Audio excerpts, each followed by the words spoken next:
Benvenuto in Esercita l'italiano con le storie. Sei pronto a esercitarti con l'italiano e diventare più fluente? Iniziamo. C'era una volta un mugnaio che era povero, ma aveva una bellissima figlia. Un giorno si trovò a parlare con il re. Per sembrare importante, disse al re: «Ho una figlia che può filare paglia in oro». Il re rispose: «Sembra interessante. Se tua figlia è così talentuosa come dici, portala al mio palazzo domani e vedrò cosa sa fare». Quando la ragazza arrivò, il re la condusse in una stanza piena di paglia. Le diede un fuso e un rocchetto e disse: «Inizia a lavorare. Se non avrai filato questa paglia in oro entro domani mattina, morirai». Poi chiuse la stanza e la lasciò sola. La povera figlia del mugnaio si sedette, completamente confusa. Non sapeva come filare la paglia in oro e si sentiva sempre più disperata fino a cominciare a piangere. Improvvisamente la porta si aprì e un omino entrò. Chiese: «Buonasera, padrona mugnaio, perché stai piangendo?» «Oh no», rispose la ragazza, «devo filare la paglia in oro e non so come fare». «Cosa mi darai?» disse l'omino, «se lo faccio per te?» «Il mio collier», disse la ragazza. L'omino prese il collier, si sedette al fuso e con un frullio, frullio, frullio, cominciò a filare la paglia. In un attimo il primo rocchetto era pieno.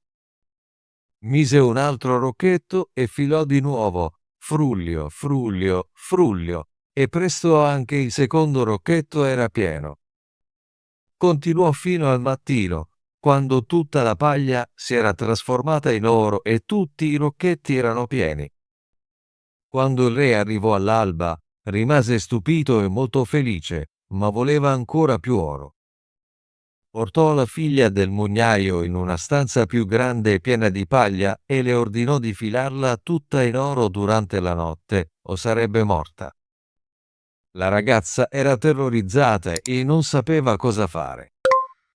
Cominciò a piangere di nuovo quando l'omino apparve per la seconda volta. Chiese: «Cosa mi darai se filò questa paglia in oro per te?»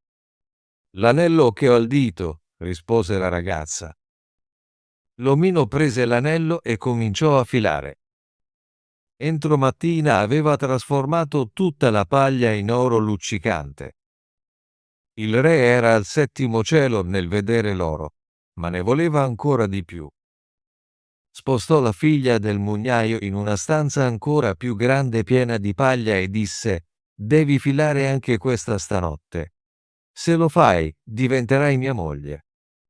Il re pensò: «Anche se è figlia di un mugnaio, non potrei trovare una sposa più ricca da nessuna parte». Quando la ragazza era sola, l'omino tornò per la terza volta. Chiese: «Cosa mi darai se filò la paglia per te anche questa volta?» «Non ho più niente da dare», disse tristemente.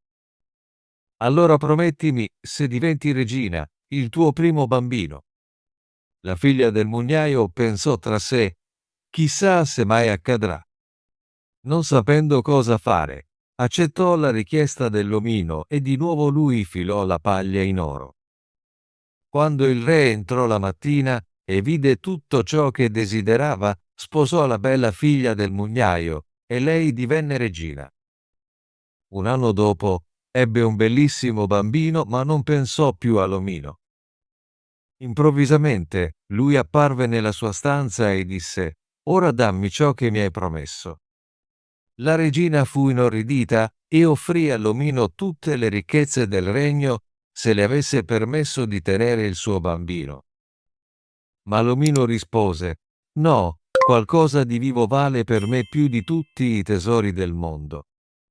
La regina cominciò a piangere e l'omino si sentì dispiaciuto per lei.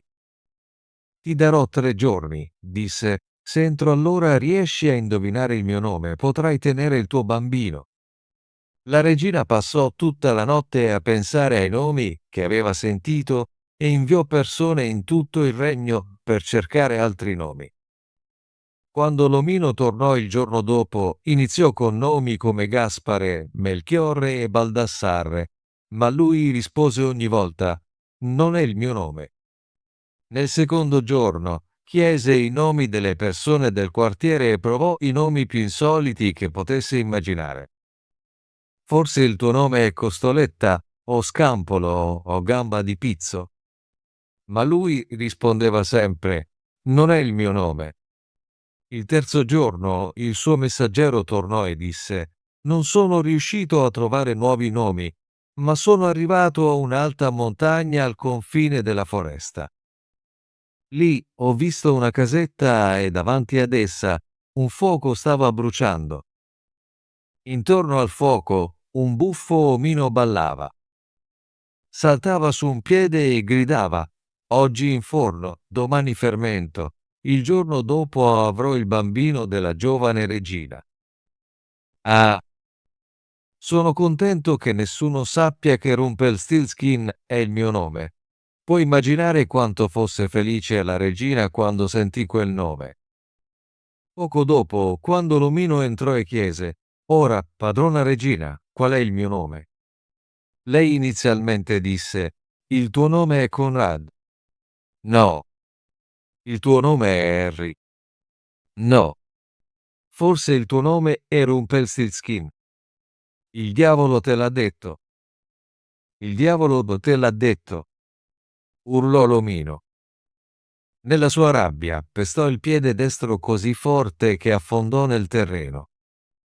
Poi, infuriato, si tirò la gamba a sinistra così forte con entrambe le mani che si strappò in due. Ottimo lavoro! Vuoi esercitarti con l'italiano e diventare più fluente? Iscriviti e attiva la campanella delle notifiche e per non perdere nessuna delle nostre storie gratuite in italiano. Ci vediamo nel prossimo video.